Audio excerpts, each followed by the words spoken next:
when you're out in the mountains kind of working hard, I don't know, like all your emotions are like really just right beneath the surface then.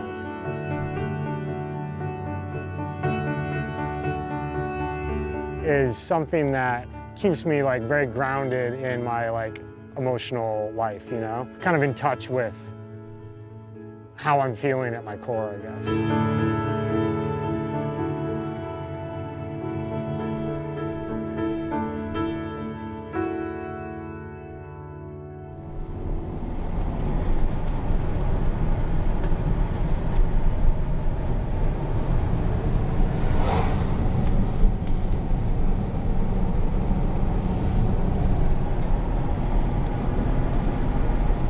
I've seen a rattlesnake here before.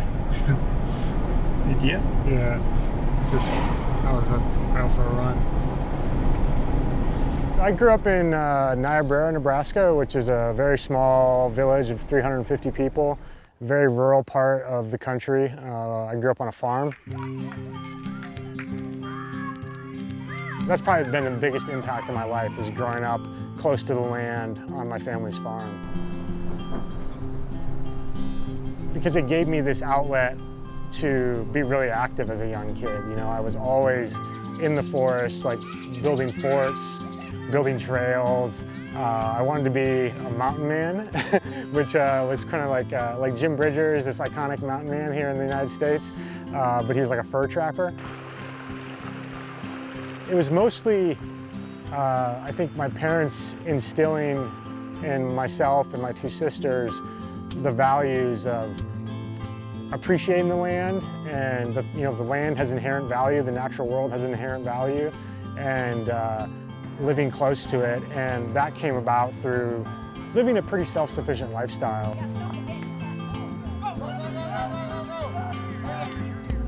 We're definitely trying to be self-sufficient and self-reliant and having a low impact on the world, really. And that's something that's, I think, continues to influence me to this day.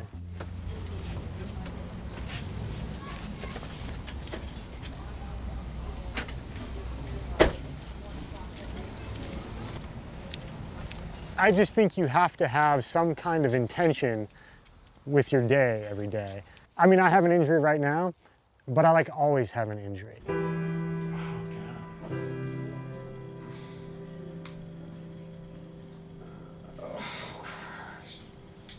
I was running yesterday down from the Flatiron, just like down to Chautauqua, and I was just like, God, like my muscles just don't do this right now. Ugh. But when I broke my leg 5 years ago, that was when the major shift occurred. That's when I shifted from being completely and like monomaniacally focused on just running. You know, I was running 200 miles a week. I just like had my best season ever, like with Western States and White River, and I was, kind of on the top of it all. But then I broke my leg in 2011, and I was forced to think about like, what can I do that still satisfies my need to like get outside every day, but isn't quite as abusive as running is. Ugh. It's okay. Then I kind of reconnected with climbing. It's something I'd done for previously in college. Started doing a lot of that, scrambling in the Flatirons.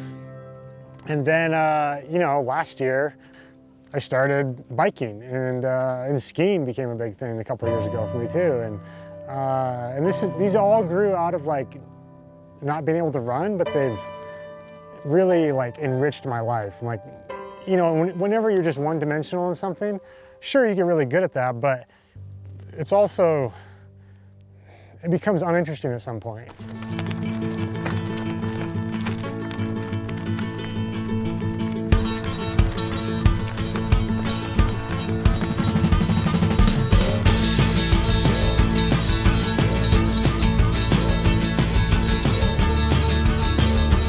Curiosity is a key part of having a rich life.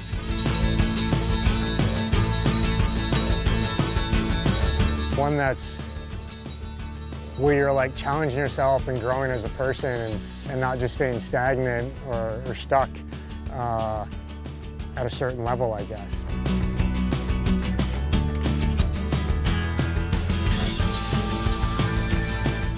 being in the mountains has been the venue for my curiosity of like what I'm capable of in the mountains, what I can do, the experiences I can have there, the emotions you can have there. And I just think it's essential to always kind of be trying to learn new things, try new things, question, not just assume, make assumptions about the world, but instead like go and have your own experience and then draw your own conclusions.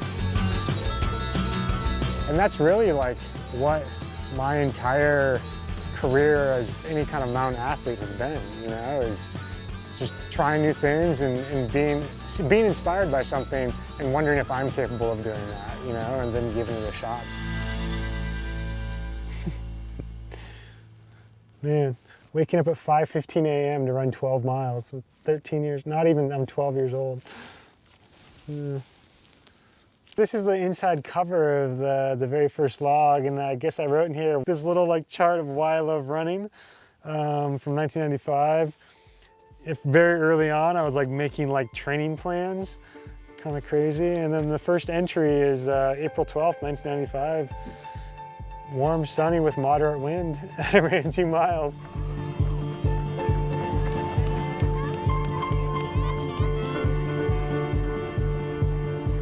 I started running, I think it was in the 5th grade. We had a PE class, physical education, and every spring we would do a 1 mile time trial, just as part of the class.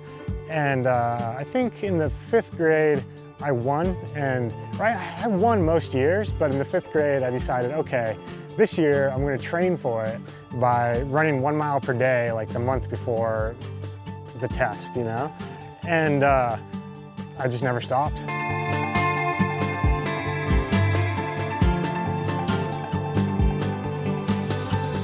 Something about running really fit my personality in that I'm pretty introverted, so I'm fine like spending a lot of time alone. Which running lends itself to. But also, I really, from the very beginning, I was drawn to the fact that if you just like worked really hard, if you ran a lot, you're going to improve, you're going to get better, and you're going to have success.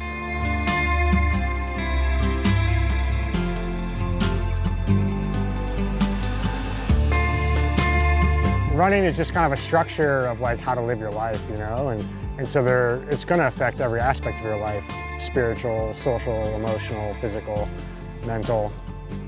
I'm surprised that I was kind of aware of that early on, I guess. But I think it is just a testament to like how deep into the activity I was from the very beginning. You know, it was something that resonated with me a lot early on.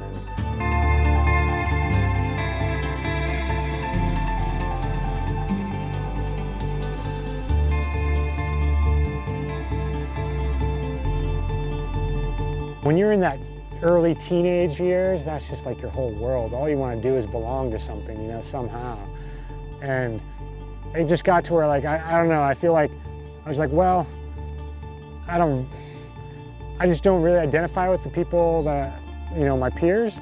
So I'm just gonna do my own thing, and this is who I am, and that thing was running, and like I just threw myself into it, you know. And I definitely drew like an identity and confidence from that kind of obsession, really.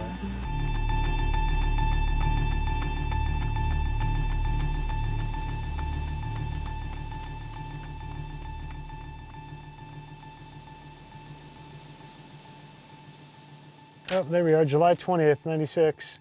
This is my entry for mileage 26.5. I must have ran like a quarter mile warm up or something. I got up at 4:50 a.m. and Dad and I broke camp. We drove 15 minutes to Pikes Point where it all started. It was awesome. I got number 1 because I was the only one in my age group. I was 12. I stretched while an old man played the bagpipes. It's crazy stuff, man. I lined up in about the 4th line of 65 people, very small race. I ran easily at about 9:15 pace through 13 miles. Talked to a lot of neat people along the way. It was fun meeting runners. I eventually sped up and passed a lot of people from 13 to 22 miles. And then came the wall at about 23 miles. Yeah, hamstrings and calves, very painful. Worst pain I've ever felt. It was very hard. I probably walked about 400 meters altogether, so I must have walked a little bit.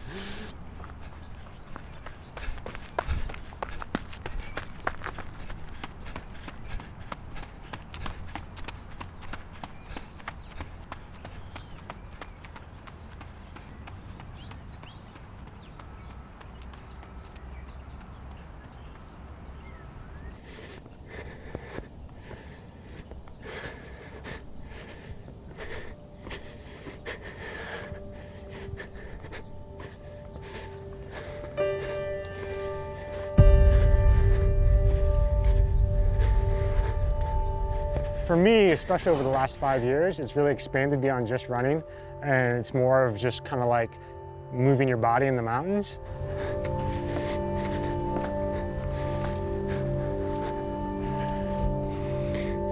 Scrambling, there's two things. It's your entire body. You're fully engaged, all 4 limbs, one, and then 2, there's consequence.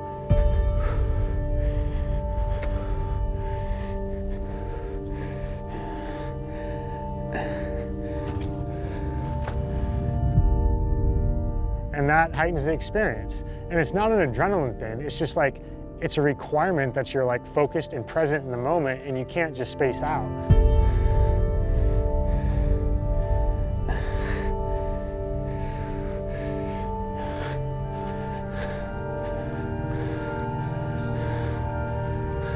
I don't know, thinking about other things than what you're doing right in the moment.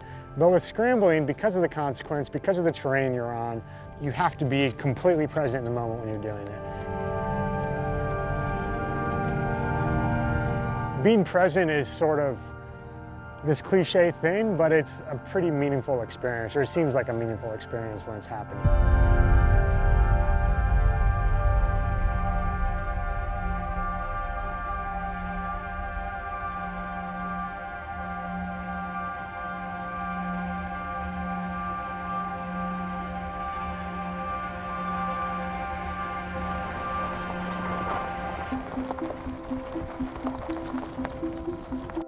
It's like, couldn't do it for the first half.